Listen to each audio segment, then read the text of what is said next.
बात कौन बताएंगे? क्या समझ में आया? आज समझ में क्या आया? यहाँ आने से क्या समझ में आया? कुछ आया समझ में, या ऐसे ही हम कुछ बोल दिए बस ऐसे ही चला गया? यहाँ आने का कोई फायदा मिला? हाँ, क्या?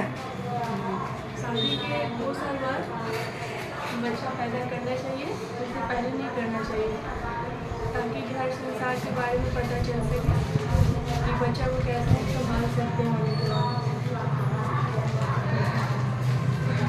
परिवार कल्याण दिवस मनाया जाता है और मतलब मुफ्त में जो भी बेनिफिट्स है, सुविधाएँ हैं, वो दिया जाता है।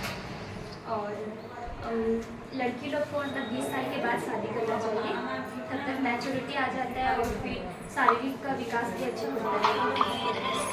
उसके बाद शादी के बाद 1 साल के बाद या फिर 2 साल के बाद बच्चा प्लानिंग करना चाहिए। अच्छा होता है, तब तक लड़की के अंदर उतनी समझदारी आ जाती है, मैच्योरिटी आ जाती है कि कैसे अपने परिवार को हैंडल करेगी या अपने बच्चों को किस तरह से परवरिश करेगी गर्भ में। उसके बाद 2 बच्चे के बाद या फिर 3 बच्चे के बाद भी आप अपना ये उसको ये कर सकते हैं, मतलब गोली इंजेक्शन लेके या फिर नसबंदी या फिर गर्भ निरोधक गोली, ये सब यूज करके हम लोग उसको मतलब गर्भ को निरोधक कर सकते हैं, रोक सकते हैं उस चीज़ को। आप बताइए। चलो, बहुत बढ़िया, ताली बजाइए इसके लिए, बहुत अच्छा से बताइए।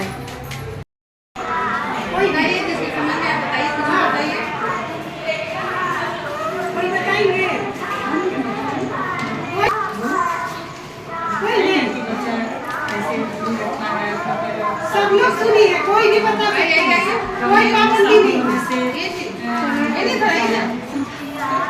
कोई भी बता सकती है। बताओ ना अच्छा विचार।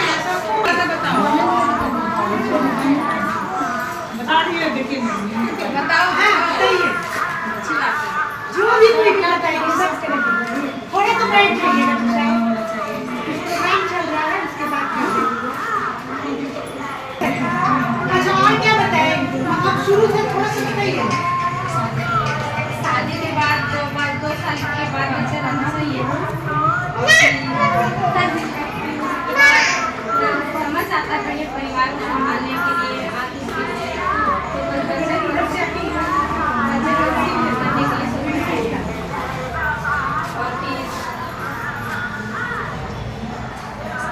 जिस माहौल का जब बच्चा गर्भ में रहता है उसमें माहौल अच्छा रहना चाहिए, खुश रहना चाहिए, बहुत ध्यान नहीं देना चाहिए, अपने हिसाब से रहना चाहिए।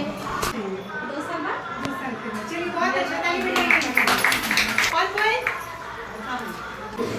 नहीं, कुछ नहीं समझ में आया, सकती हो ये लाइन विनोदी तो है। चलिए, बहुत बढ़िया। इसके बाद सामने बोलने में हर 21 तारीख परिवार कल्याण दिवस मनाया जाता है। और उस दिन जो भी गर्भवती, धात्री या योग्य दंपति, ठीक है ना, योग्य दंपति में किसको कहते हैं? हम लोग प्रजनन आयु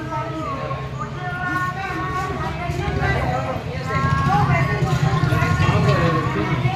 या जो अच्छा काम किया होगा, अच्छे काम जैसे वो बच्चा अभी काम ना हो, देखो अभी जैसे वो काम हुआ ने थोड़ा ऑनलाइन करना है, ठीक है। अभी मीटिंग चल रहा है, अभी से आगे कपड़ों नहीं बन रहा है, समझा। बनते तो हम खुद बना दो, 1 दिन में 48 को।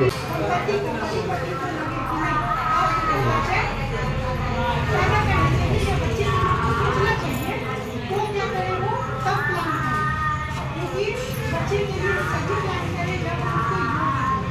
ऐसा नहीं कि बच्चा जन्म ले लिया और उसका लालन पालन करने का भी हमारे अंदर क्षमता नहीं है। माँ बाप ये कहेंगे तो वो कितना करेंगे, है ना? सही उम्र में शादी, ठीक है, सही उम्र में शादी यानी जब हो शादी हो गई, ठीक है, शादी के बाद 2 साल के बाद शादी आ जाता है आदमी के लिए। नहीं तो क्या होता है,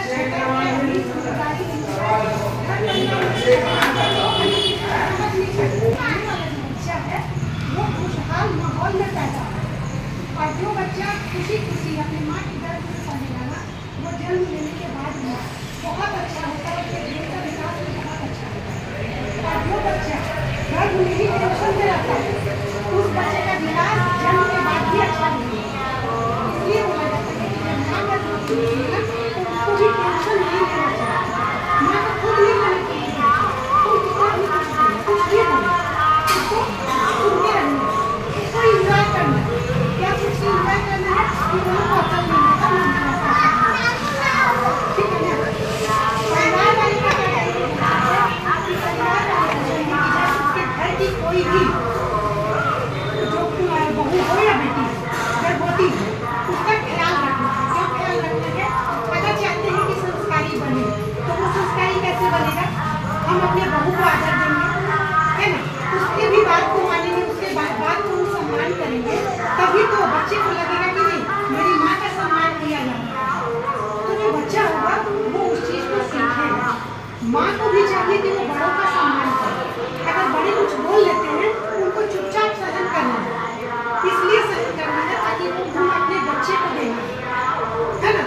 तो बच्चा भी होता है, आजकल का बच्चा क्या होता है ना, देखते होंगे कि रोड पे जरा सा एक्सीडेंट हुआ, गलती उसका भी अगर है, मारपीट तुरंत शुरू कर देता है। रोड पे अगर किसी का भी एक्सीडेंट हुआ, शांत नहीं रहता है। और वही कोई बुजुर्ग व्यक्ति का होता है, वो थोड़ा सा शांत रह जाता है, अरे गलती हो गया, ऐसा सोच लेते हैं कि उन्हें क्षमता है। तो वो क्षमता बच्चे में अगर विकसित कर लेते हैं, तो उसके लिए माँ को भी थोड़ा सा सहनशील होना पड़ेगा। कोई माँ का क्या है, उनका कितना तकलीफ होता है, तुरंत घबरा जाती है, परेशान हो जाती है, खाना पीना बंद कर देती है ना? अगर खाना पीना बंद कर रही है माँ, तो समझिए कि वो सारा लक्षण बच्चे में है। घर परिवार में मान लीजिए कुछ कह दिया, अगर वो गुस्से से खाना नहीं खाएगा या कोई काम धंधा नहीं करेंगे, ये चीज़ भी होता है कि अगर हमको कोई तकलीफ है, हम काम नहीं किए, छोड़ देते, या फिर घर ठीक ठाक है और हम आराम कर रहे हैं, ऐसे समय में क्या होता है, बच्चा भी वही चीज़ सीखता है कि हमको भी मतलब आलस करना चाहिए। जब वो जन्म लेगा तो आप देखिएगा वैसे बच्चों को, वो क्या करता है ना कि वो सोचेगा कि बहाना कर देंगे तो मेरा मन लेगा, वो भी पेट दर्द करके सोचेगा। ये लक्षण हम देखे हैं, ऐसा बात नहीं चाहती है। जो माँ और जिस चीज़ को खाती है पूरा टाइम, बच्चा जब जन्म लेता है तो उसको वो चीज़ पसंद होता है, उसको अच्छा लगता है, लेकिन जो माँ वो चीज़ नहीं खाती है, बच्चा को भी नहीं पसंद होता। कई बार ऐसा देखा है, आप लोग अपने घर परिवार में देखते होंगे कि जो बड़ा बच्चा होता है ना, वो थोड़ा सा सहनशील होता है। बात कीजिएगा, अपने घर का बड़ा बच्चा, चाहे बेटी हो चाहे बेटा हो, वो थोड़ा सा सहनशील होता है। क्यों होता है कि जब नई बहू शादी करके आती है तो उस समय वो बहुत ज़्यादा नहीं बोलती, वो सुनती है, कोई बड़ा बोल भी देता है, थोड़ा सा सहती है, और उसी समय का पहला बच्चा उसके गर्भ में पलता है।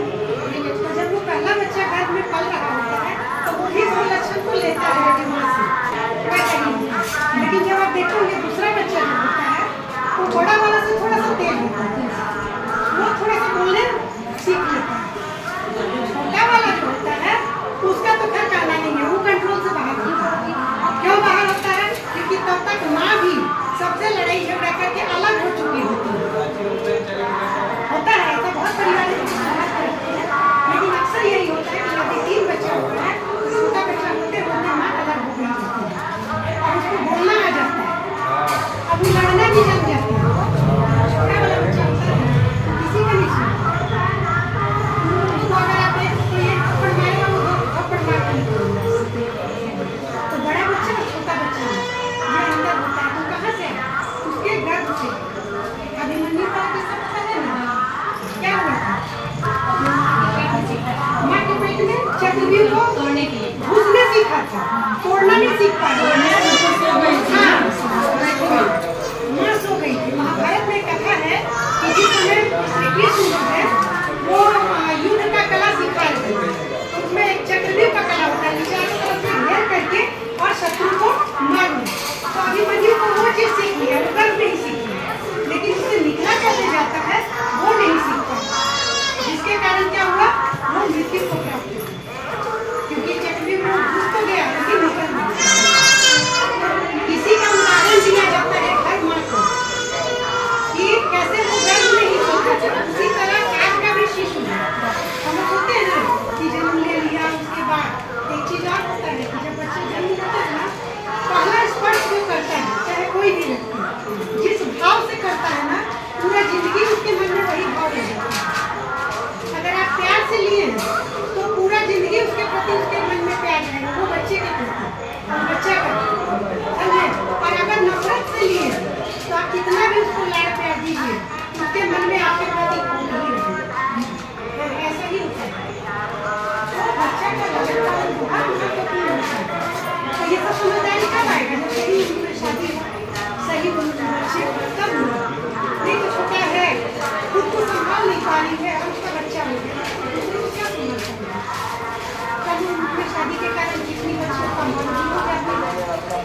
रोकने का, मतलब एक बच्चा हो गया और 2 साल का कैसे होगा, तो उसके लिए हमको क्या करना है, परिवार नियोजन का जो विधि है उसको अपनाना है। क्या क्या विधि है, गोली, इंजेक्शन,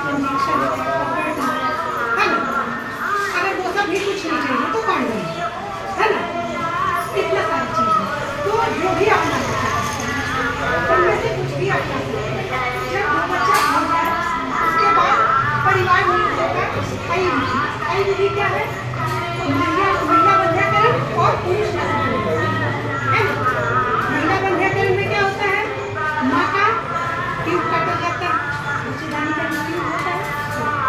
पुरुष नसबंदी में क्या होता है, केवल नस को बांध दिया जाता है, ठीक है, और वो बिना टाका बिना चीरा का होता है, उसमें कोई ऑपरेशन नहीं होता है। महिलाओं का जो होता है उसमें काटना पड़ता है, उसमें सिलाई होता है, टाका लगता है, 8 दिन के बाद स्टिच कटता है। लेकिन जब पुरुष नसबंदी होता है उसमें कुछ भी नहीं होता, इसलिए उसको बोला जाता है बिना टाका बिना चीरा, है ना, केवल नस बांध दिया जाता है, इसलिए उसको नसबंदी बोलते हैं। और जो महिला बंध्याकरण होता है ना, उससे ज़्यादा अच्छा होता है पुरुष नसबंदी, ठीक है।